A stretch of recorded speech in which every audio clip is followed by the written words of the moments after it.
Okay. Deep breath, okay? Let's all take a deep breath. Whoosah. Welcome back. Hello. I know it's been 6 months. I know. I understand. I know. I've seen all of the messages. I've seen all the DMs. I'm sorry. Okay? I really am. But guess what? We're back, okay? Heinous Believes is back. My life was lifing and I had to attend to it. Just let's put everything in the past and let's move on, okay? Hello, you guys. I am so glad to be back. I hope you guys are doing well. I thought about y'all every single day and I saw those numbers going up, so I knew you guys were listening to the episodes over and over again. I'm sorry, okay? And if you are new here, hello. Nice to meet you. My name is Ria. We're on video. Hello. Yes, this is the face behind the voice. I am here in the flesh, and I want to thank you guys for all of the support so far. You guys, these cases for season two and every other season after, these cases are heavy. Okay, they're very heavy, so they take me a while to research. I have to kind of take breaks here and there, so that also contributed to the time. But we're back, okay, and we're also gonna have episodes on what's it called? Oh my God, what's the crap? What is it called? I forgot. What is it called? My brain is farting right now. Patreon. It's going to be on Patreon. We're going to have extra episodes on Patreon and Apple Podcasts, but those ones are going to be audio only. But I wanted to have a video version and an audio version. So you're still going to have audio versions, but video is going to be on YouTube. And then if you just want to listen to some extra episodes while you're waiting from Friday to Friday, you'll have Apple Podcasts subscription and Patreon subscriptions for that. Okay. Make sure to check for the links in the description. Again, I'm sorry. Let's get into the case, okay? As usual, I always have to give my disclaimer. I appreciate y'all for being here, but if you are slightly squeamish and maybe you just can't deal with certain details or you just can't hear certain things, psychological torture, actual torture, blood, all that stuff, I try not to be so gruesome on here, but there's just certain details that I have to tell you, right? So if you are very much squeamish about that, please make sure that you're taking a break. Skip this episode. I don't know what episode to tell you to come back on, but take care of yourselves. Now, if you're going to be sticking around, hello there. Go grab your tea, grab your coffee, make sure that your eyes are on the road. Let's get into it.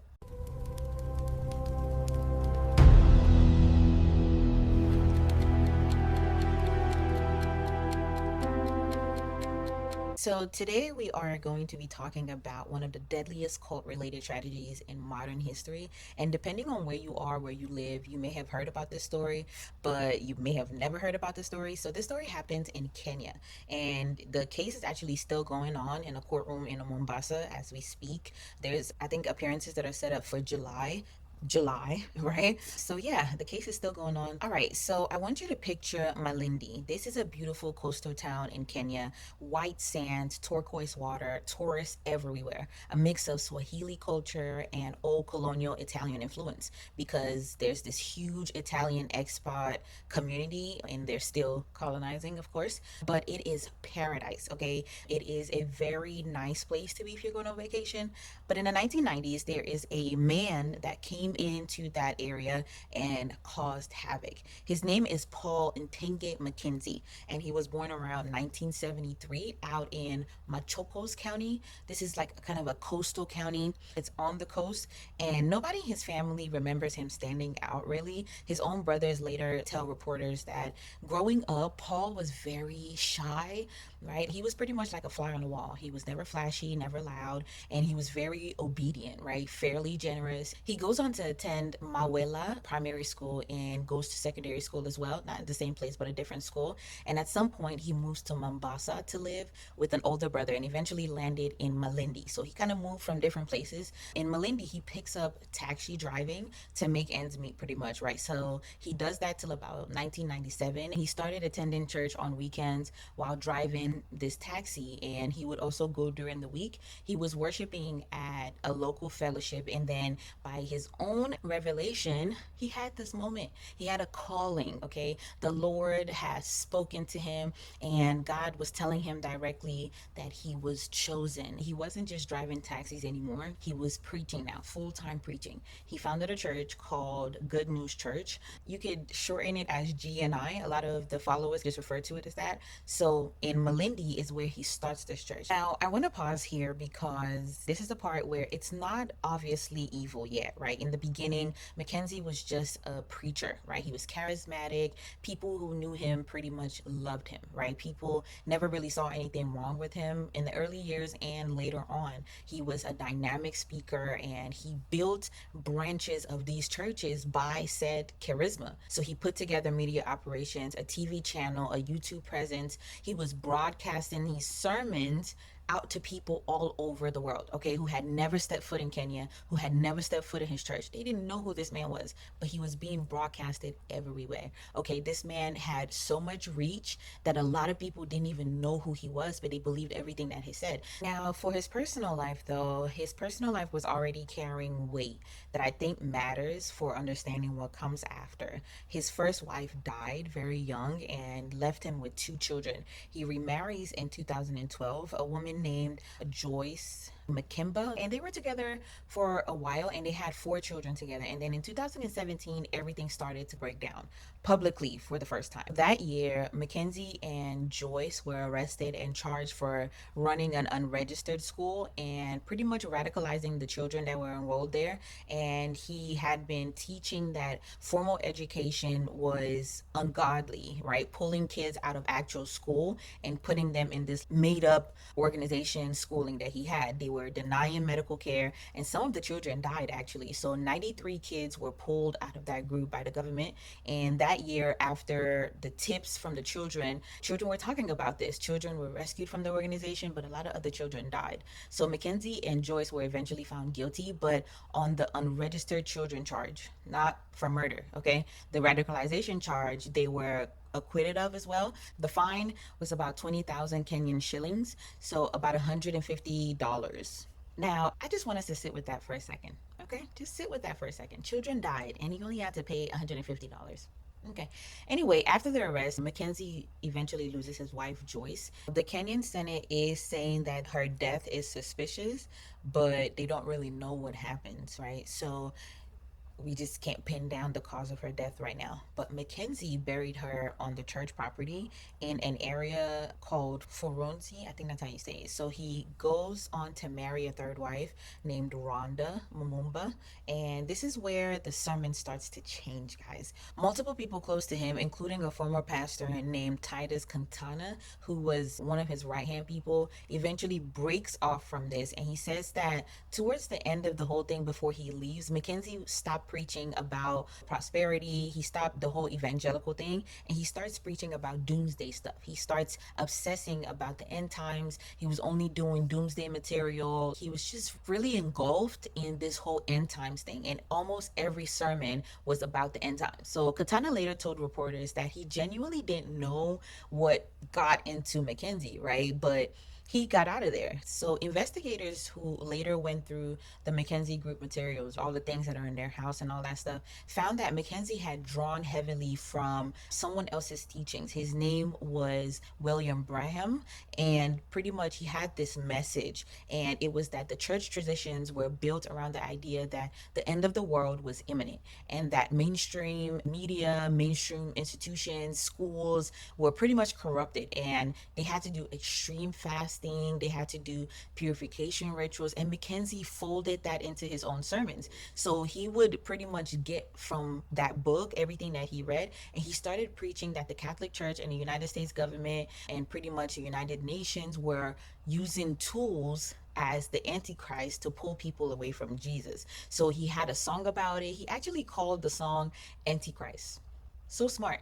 And he told his congregation that healthcare was evil, that education was evil, that sports, music was evil, and pretty much the whole apparatus of modern life was wrong. A government ID, like you shouldn't get any of them because it would take you away from God. Now, in 2019, Kenya rolled out a new national biometric identification system, and Mackenzie pretty much told his followers that this was the mark of Cain, or is it the 666 marking, something like that. He tells them that this was the mark of the end times and the government ID card was pretty much evil. So he was arrested again for inciting people against registering for that biometric system, but he eventually was released. So he eventually announces publicly that he was shutting down the Good News International Church, Obviously, he got arrested, right? He was completely closing it down and selling the church, selling all the equipment. He was selling the TV station, and he was pretty much selling all this stuff to another televangelist named Ezekiel, and his name matters, but he didn't actually stop though, right? The BBC would later report that his sermons kept going out even after he claimed that he had destroyed this church. He wasn't doing it anymore. So yeah, he was pretty much doing this without the government's eye. So under the church, he was being monitored. So he relocates and he starts growing his followers. He moved to about a 80, no, not 80, 800-acre land. It was in Kalifi County, and this was pretty much his ground now, right? He had a lot of land to do this, and they nicknamed that place Bethlehem. Okay, I do need y'all to actually picture this place though, because it does matter. Okay, so Shakahola is at the border. Shakahola is where this 800-acre place is, and it has leopards, lions, hyenas. Like, this is in the middle of nowhere, and villagers who lived around, they were living off of firewood, charcoal, which is nothing wrong, right? But I'm trying to explain how remote this place actually is, and Mackenzie brought hundreds, okay, hundreds, eventually thousands of people to live in this place. And families sold their cars, their homes, their businesses. And one of the followers said that they handed over all of their properties that was worth at least 20 million Kenyan shillings. That's about $100,000. So he handed that straight to Mackenzie as an act of faith. I would never, no ma'am, I'm not giving you that much money. Now, I want to actually zoom out for a second and talk about why this could happen in the first place, because I don't want you to think that people were just naive. Kenya, over the last 2 decades, had seen an explosion of what researchers call the new religious movement, right? So they were going through a lot of spiritual findings, small independent churches. If you were charismatic enough, you were able to start an organization that would have been very influential, especially if you were talking about something religious. So investigative reporting into this whole thing that was happening at that point says that a government that has repeatedly failed to answer basic needs, especially healthcare and people not being able to afford life, right? You are leaving a bunch of people open for psychological warfare and psychological just vulnerability in general. So political promises that were never fulfilled, election cycles, these are people that just don't know where their next meal is going to come from. They don't know where hope is going to come from. So if you give everything to God, you don't have to worry about it, right? So in practice with me, that makes sense for people to just kind of give it up to God. So in Shakahola was one of these places that would have been very ridden with this social issue. So a lot of people came there to find some kind of solace. So at that time, Kenya's social safety net had enough holes in it that a man promising an exit door was always going to find some takers, right? Roughly 1 in 5 Kenyans identify as evangelical Christian, and established denominations like Evangelican, Catholic, Protestant have coexisted for decades with zero oversight. So he was, in a horrifying way, a natural product of the situation that Kenya was going through at the time. That's very scary, but I want us to think about really where all of that comes from. Now, here's something that really pissed me off in this case. It's not only that Mackenzie was able to attract so many people, it was the fact that there were so many people around him that could have stopped a lot of the stuff, and they did not. So in November 2022, 5 months before this whole world was found out about, right, in Shakahola, a Facebook post went up, and it was written by the daughter of one of Mackenzie's own followers. He was a senior pastor, and according to the court testimony, the post literally was describing the secret killings and the brutality that was happening inside of that forest. Mackenzie found out about it, and instead of panicking, he walked into the Malindi police station and filed a complaint against that girl. He made a complaint against her, and he said that this was a post defamatory claim, and he asked the police to help him identify who wrote it. And they did.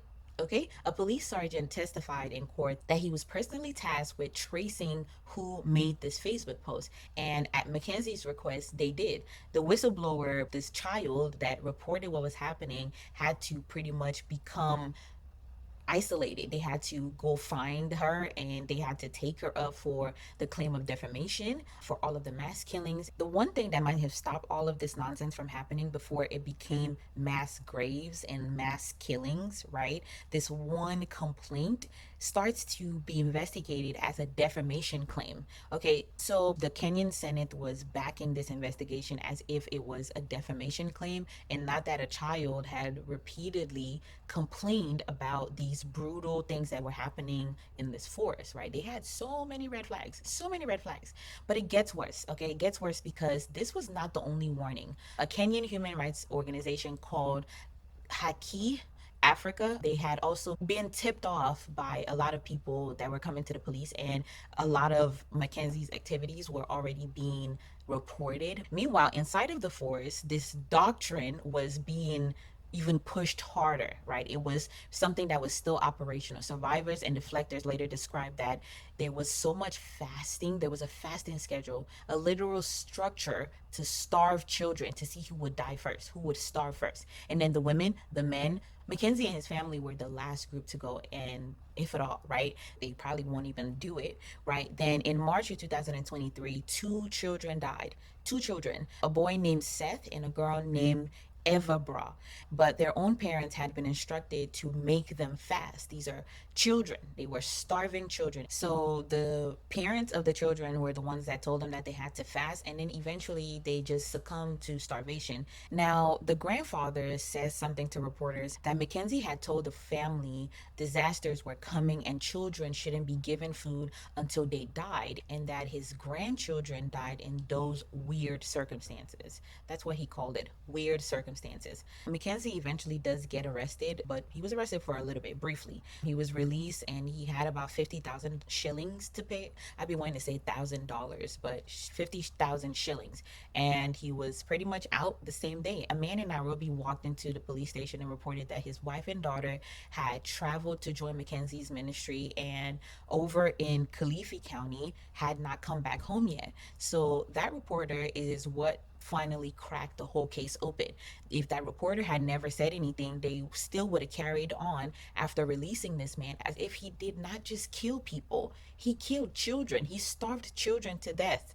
But for some reason, he was released as if nothing happened and was just given a fine to pay. Again, because of this reporter, in April 2023, police move on this Shakahola property. This is again in the forest, right? And what they find in a single prayer session inside one of the compound huts is 15 people in advanced starvation. Two are already dead, and two more, before they can even get to the hospital, died. And the rest of them were rescued, barely alive, but eventually some of them came out of it. And these people were still refusing food and water, okay? They were refusing the food and water that the rescuers were giving them because they had been taught that eating now would cost them their eternal life in heaven, right? So they didn't eat even after people were coming to save their lives.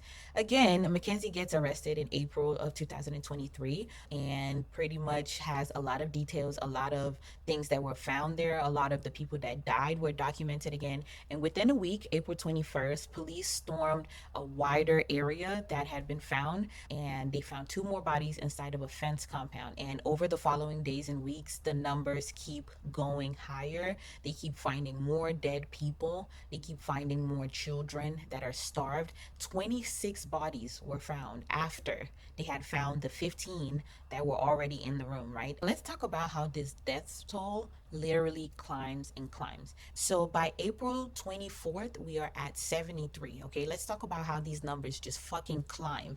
April 24th, we're at 73. April 25th, we're at about 90. Okay, and space is running out at the hospital. We get to 103, we get to 129. This is day by day, okay, each day. 179, and then we get to 118.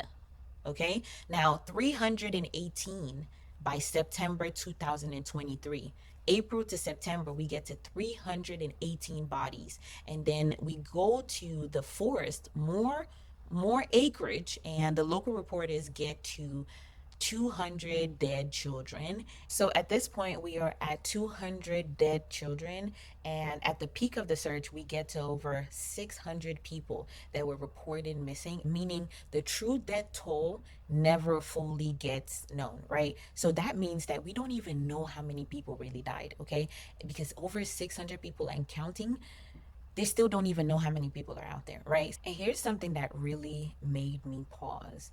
At the height of this, there is even more report coming out from survivors that said that children were reportedly made to fast while staring directly at the sun. Okay, so they were reportedly having to stand by the sun, no, stand at the sun, staring at the sun while starving. And he was doing this to speed up their death. And they would get locked up in the room, not even the room. It was a hut, a hot hut, for 5 days without food or water. They would just wait for those 5 days and go check and see who's dead and who's not. And if the children were dead or if they were just not moving at all, they would wrap them up and put them in the ground, pretty much bury them. Now, I do want to be careful with this information and let you guys know that it's not confirmed just yet that a lot of them died awake, but there is strong evidence to show that a lot of them were buried alive because they weren't necessarily checking for who was dead. It was just, okay, if you weren't moving, you were going in the ground. Now, later on, the autopsies do show that some of the people were not just dying of pure starvation. About 200 of them died of starvation, but there was another accounted number of people that died from things like starvation, suffocation, beatings, asphyxiation, pretty much being suffocated. So a lot of those people did not only die from starvation, a lot of them were killed, including children. Blunt force trauma to the head, a lot of injuries on their bodies. So it wasn't just purely starvation. So later on in the investigation, a police chief does tell reporters that the bodies that were exhumed had organs missing. Okay? Yeah. This is pretty much raising fear for organ trafficking, right? Kenya's Interior Cabinet Secretary at the time publicly dismissed that police report. They said later that the autopsies had already ruled out organ harvesting. They came out and said that it wasn't organ harvesting, there was no trafficking going on, blah, blah, blah, blah. So they just kind of shut that down completely. Now, to this day, there is no full consensus on what actually happened to the organs. Nobody really knows, right? We don't want to investigate it because then we're going to say there is human trafficking or organ trafficking happening in Kenya. So we don't say that, right? Now, allegedly, this is what's being claimed by the authorities, but then it has been shut down. I also have to talk about the human side of all of this, right? Because 429 is a statistic, and every single one of those people had a name, right? We have 400 of those people that we can know for a fact died in that forest, even though we have 600 that are missing, but 400 of those people died, right? And there were so many red flags, so many people that had already spoken about this and reported this. The police had reports from so many people. Now, these two young children, Seth and Imani, had lost their lives, and he just got a slap on the wrist. Eventually, there was somebody that lost 7 family members, total, 2 of his sons, both of their wives, and 3 grandchildren. And he told a courtroom later that one of these days his other son called him and told his family that all of them had gone to Shakahola, and the 2 of his grandsons had already been found dead and buried. He was 36 years old, and he had deserted his post in 2001 and moved into the forest with his wife Emily, his mother, and his 2 young children. So he pretty much left his job. So he goes in with his mother, he goes in with his wife Emily, and his 2 young children, Seth and Imani. He goes in also with his father and his elderly relative, and 2 of his sons, both of their wives and their grandchildren. So he eventually tells the courtroom years later about the day his other son called him to tell his family had all gone to Shakahala, and that 2 of his grandsons had already been found dead. Obviously, probably starved to death, right? Again, I don't know how people are convincing themselves to starve children to death, but that's the world that we're living in right now. It really takes belief. Belief systems are the only things that can really shut your brain down to that level where you think starving a child makes any sense. And there was also a man that was called Muwiti, and his wife Bahati took their five children and the youngest, just a year old, into this forest, and pretty much she was going to Bethlehem. Okay, she was going to Bethlehem, and when her phone went dark, he took five friends and stormed into this compound himself, and he was looking for his wife. He found Mackenzie, and he asked him directly, "Where the fuck is my wife? Where is my wife?" But Mackenzie did not give him a straight answer. He was told that they were somewhere deeper into the forest, so he can't find them. He doesn't know. Okay, and he just didn't get there in time. And then there is another woman, Lewi. There's actually so many of them, but I'm just going to give you a couple of the testimonies. They were talking about a man that was pretty much thriving. And this was a man that was, by all accounts, very much successful. He had a contracting business, and in Malindi, that is a big deal. And he eventually relocates into this forest with his wife and pretty much his family as well. His family didn't get to bury her until 2025 November, and more than 2 years and a half after she died. So another thing I want to flag here is about how these families actually learned about any of this, because it says a lot about how badly the state was handling all of this. Just, it was a catastrophe. Okay, I don't know how else to describe it.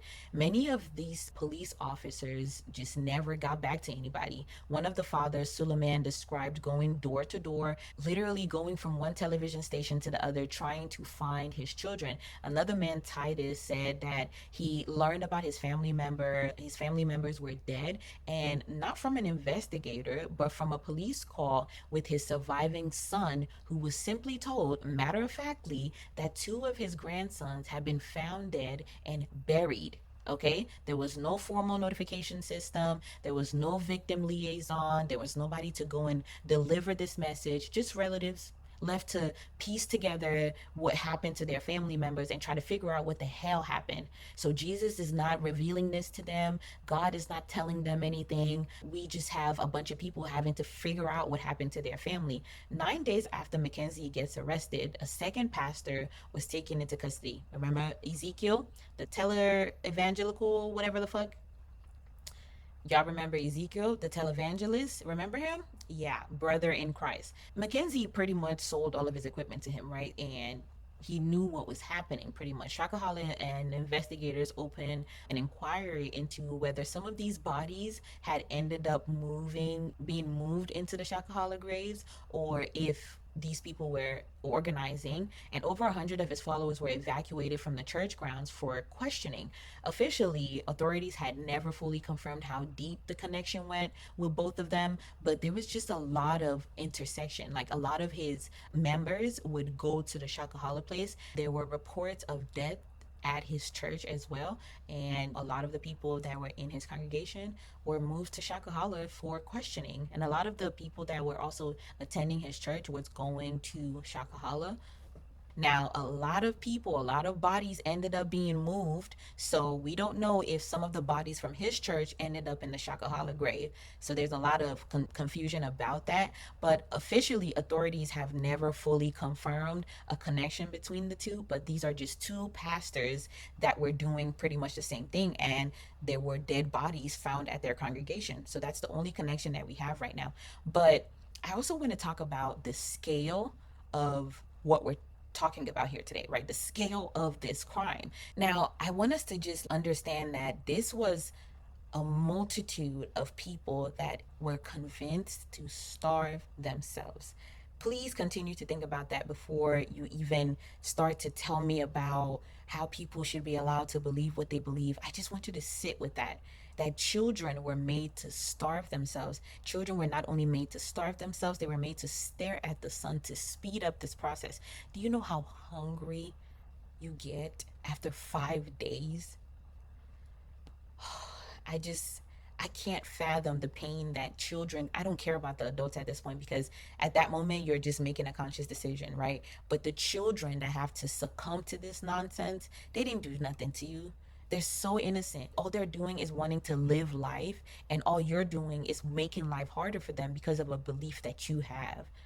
It takes a toll on us, and until we understand how bad it actually is, things like this are going to continue happening. It's astronomical the way we just act like in this society, belief systems are not causing havoc. They are causing chaos, and we should not just let them be. Everybody should not be allowed to believe whatever they want to believe, right? Because a lot of belief systems are very harmful.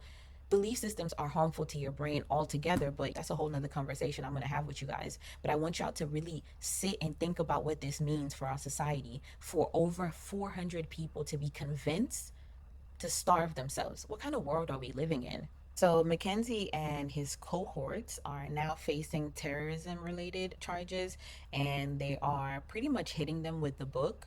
I'm hoping that the case goes on to actually getting him to the point where he's locked up for a really long time, because I don't know why they kept releasing him after being charged for things that we know for a fact just he did, right? He was leading this group to starve themselves. But so he officially has about 238 separate counts of manslaughter charges. And honestly, he has so many different cases at different courthouses. So if you want to look this up, he has cases at Mombasa court, the law courts, pretty much like their federal system as well. So he just is going to have an amazing day in court where all of these things are going to be pushed in his face, and he's going to have to explain to us why he thought it made any sense to starve children. So the biggest thing about these court cases is to not get lost in the details. We are trying to prove, I say we, I guess the court is trying to prove that he was the reason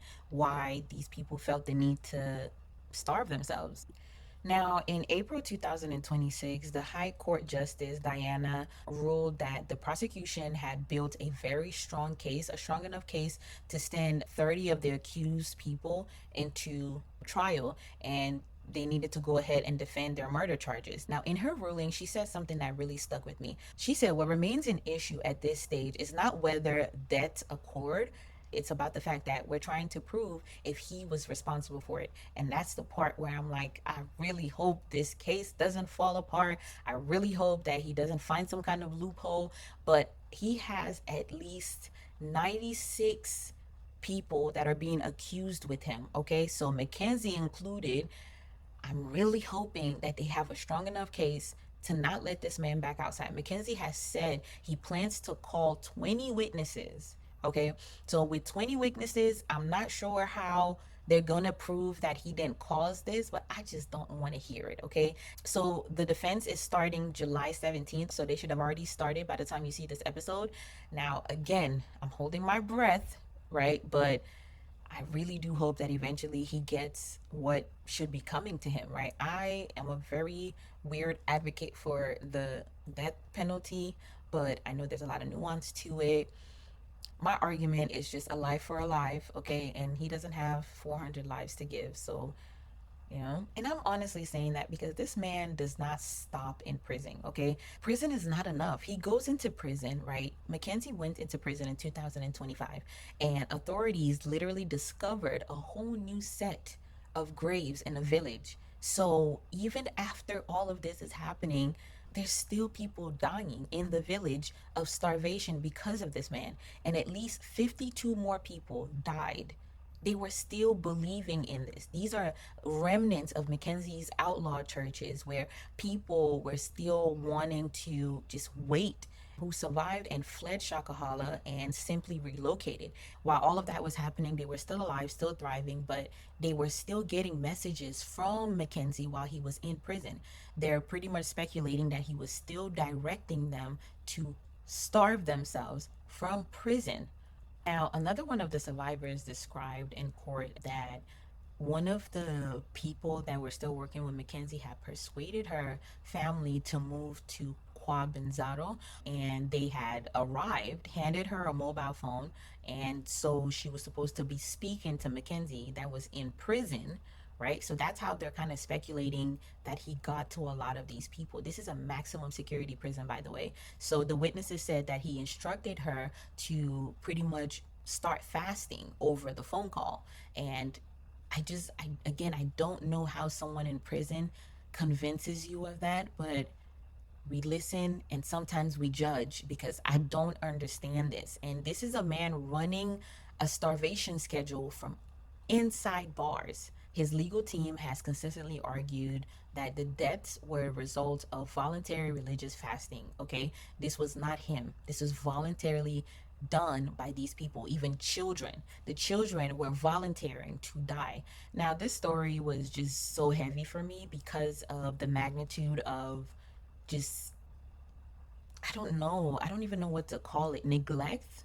Is it neglect? Do I call it neglect? Do I call it ignorance? I don't know. Just the fact that children had to suffer for this amount of brainwashing, it's never going to sit right with me. A God that's okay with things like this, whatever spiritual being that's okay with something like this, just never going to sit right with me. And I don't know why in 2026 we're still in a mindset that somehow another human being just like ourselves is able to take us to some spiritual eternal life, because they're still here with you. They have brains just like yours.